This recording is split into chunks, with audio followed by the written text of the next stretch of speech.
Bom dia, galerinha do 7º ano, mais uma vez aqui, o professor Eduardo Moura aqui no estúdio, aqui no colégio, gravando as nossas aulas, beleza? Espero que todos vocês estejam bem, beleza? E hoje, vamos dar continuidade aos temas, do nosso segundo livro, beleza? E hoje eu já vou adentrar, certo, ao tema do capítulo 2 do nosso livro 2, que vai abordar principalmente as invasões dos europeus no continente africano e no continente asiático. Eu vou fazer aqui uma elucidação, uma lembrança bastante importante para vocês. A gente estudamos já as chamadas grandes navegações. Vocês viram que um dos objetivos das grandes navegações, o que era? Era justamente encontrar uma rota alternativa ao berço das especiarias ocidentais, que eram tão valorizadas na Europa e que essas especiarias caíram no gosto dos europeus, certo? Sabemos que os europeus não podiam utilizar o mar Mediterrâneo para poder chegar até a Ásia Menor, beleza? Ou que chamamos também de Oriente Médio, justamente porque era monopólio dos italianos. E os italianos, já tinham firmado acordo com os árabes. Nesse contexto histórico, o Império Árabe era um império muito grande, beleza? Então, os europeus precisaram encontrar, certo, uma rota, um caminho alternativo até o berço dessas especiarias que ficava, certo, na parte leste do continente asiático, beleza? Então foi nesse contexto, certo? Nesse contexto, principalmente aqui, que se remonta ao século XV e XVI, certo, que as fronteiras do continente africano foram, certo, determinadas pelos colonizadores europeus. Como cada país europeu conquistou regiões diferentes, tanto do continente asiático quanto do continente africano, então as fronteiras respeitavam essa divisão que foi feita pelos europeus. Meus amores, lembrando que quando os europeus fizeram essas fronteiras, principalmente no continente africano, essas fronteiras não levaram em consideração a existência, em colocar em um mesmo território povos que apresentavam rivalidade. Por isso que muito dos conflitos existentes hoje na África está relacionado a isso. Isso aqui não é um fator determinante, mas tem ligação, certo? Com essas fronteiras que os europeus, com os colonizadores europeus fizeram, tanto no continente asiático quanto no continente africano, principalmente. Como, no entanto, a marcação territorial não respeitou a distribuição dos povos que já viviam ali, alguns deles foram divididos em diferentes países, ou em alguns casos, grupos inimigos ficaram sobre o mesmo governo. Foi justamente aqui, só dando um reforço disso que eu expliquei para vocês.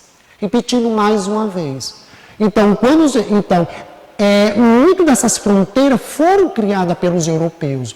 E quando os europeus, porque justamente a Europa, vários países vão dominar, certo? Vão colonizar, certo? Essa é a palavra correta.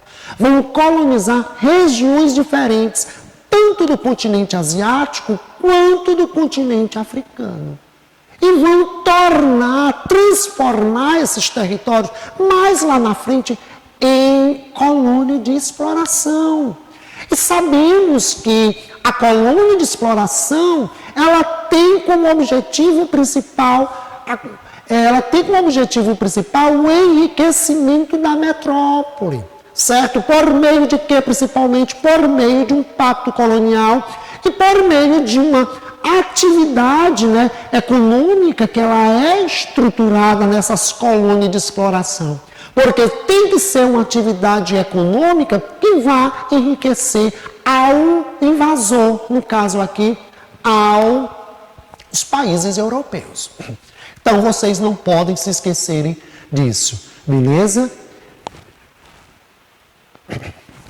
Os colonizadores vieram de diversos países. Então, a França, Portugal, a Alemanha, a Bélgica, isso aqui só para citar, né, alguns exemplos de países europeus que invadiram esses tais continentes.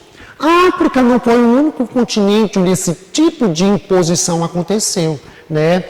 Na América Latina, como um todo, incluindo o Brasil, sabe-se que os povos que não foram dizimados pelos colonizadores tiveram que viver segundo a organização imposta pelos estrangeiros, certo? Então, o que foi que aconteceu aqui na América, né? Aqui na América ocorreu um processo de aculturação, um processo da perda da identidade cultural, certo? Por quê? Porque os povos que realmente, no caso aqui no Brasil, os povos que realmente, né, os verdadeiros donos desta terra, em que o índio chamava de Pindorama, eles tiveram muito desses povos, né, foram escravizados, foram exterminados, além de ter ocorrido o chamado genocídio, né, que é a matança física do indivíduo, ocorreu também o etnocídio, que foi a perda da identidade cultural.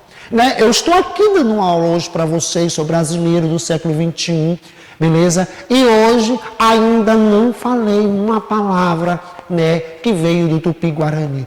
Todos os vocábulos que eu utilizei até agora para me dar esta aula para vocês, certo? Advém de um idioma europeu, que foi um idioma do invaso, beleza? Do conquistador, do dominador, que não mediram esforços para dominar, beleza? Para dominar a América, não mediram esforços para dominar a África, a Ásia, beleza? Na África, mas isso vai ser diferente no que se refere à África, no que se refere à questão, né, do genocídio. Não houve esse processo de destruição das populações como aconteceu aqui no Brasil. Né? Tribos inteiras foram dizimadas, foram massacradas, foram mortas pelo invasor. E isso não vai se dar na África justamente porque os europeus viam os africanos como o quê? Como mercadoria do tráfico de escravos. E sabemos que o continente africano recebeu milhões de escravos, principalmente nesse contexto da chamada Era Moderna. Aqui na América ocorreu a destruição, a matança de populações. Já na África, isso não vai ocorrer principalmente porque os europeus viam os africanos como mercadorias. Isso é muito importante que vocês tenham isso em mente, beleza? A África hoje é composta de 54 países independentes, uma riqueza inumerável de idiomas, bem como de etnias, algumas, infelizmente, ainda em conflito, certo? E grande parte desses conflitos existentes hoje, vocês,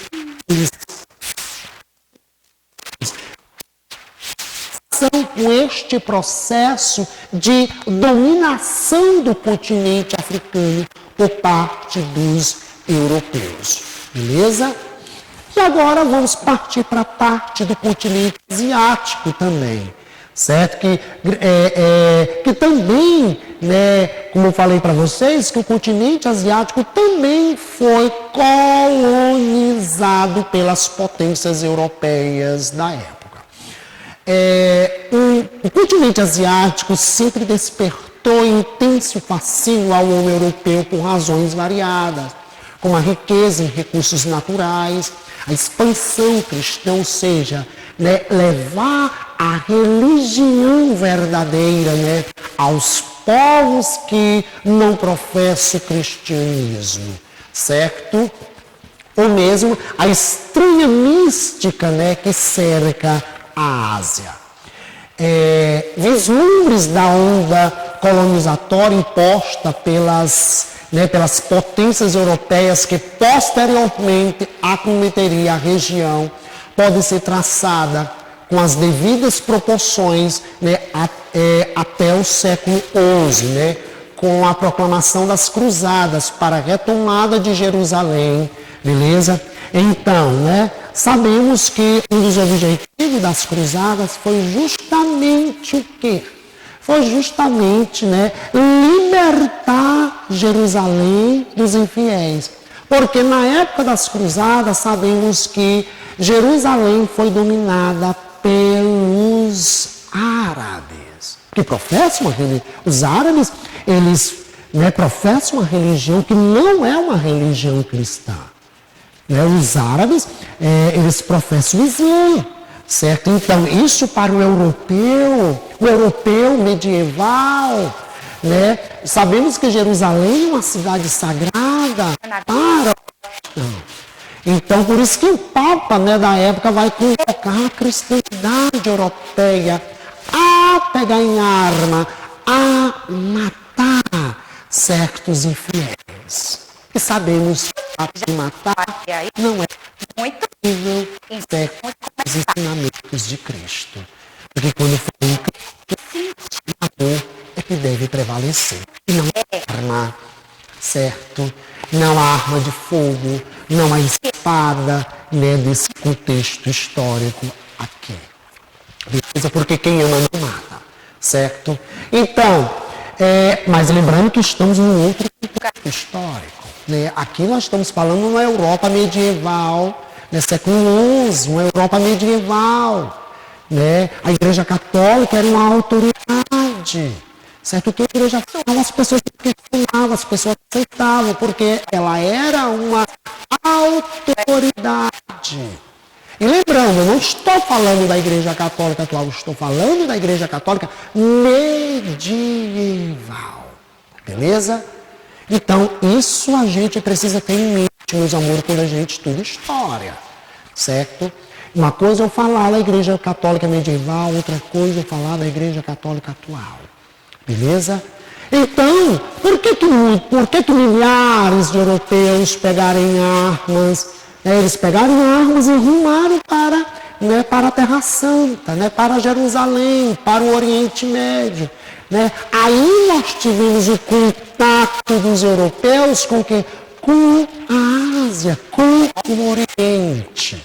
Beleza? E mais tarde, mais lá na frente, vários países, certo, asiáticos não se tornam colônia de expansão as principais potências europeias. Eu posso citar um exemplo para vocês, a Índia. A Índia ela vai se tornar, né?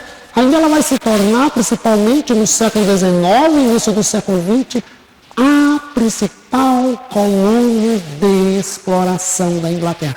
A mais rica e a mais importante colônia de exploração da Inglaterra. E entre outros países asiáticos que vão se tornar colônia, né, de exploração da Holanda, da França e assim por diante. Beleza? Então, eu vou encerrar por aqui.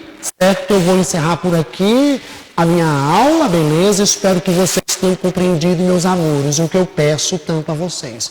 Façam a leitura do material didático de vocês, resolvam as atividades, beleza? Tchau, tchau, um beijão em tudo e um abraço virtual em todos vocês. Tchau, tchau, meus amores.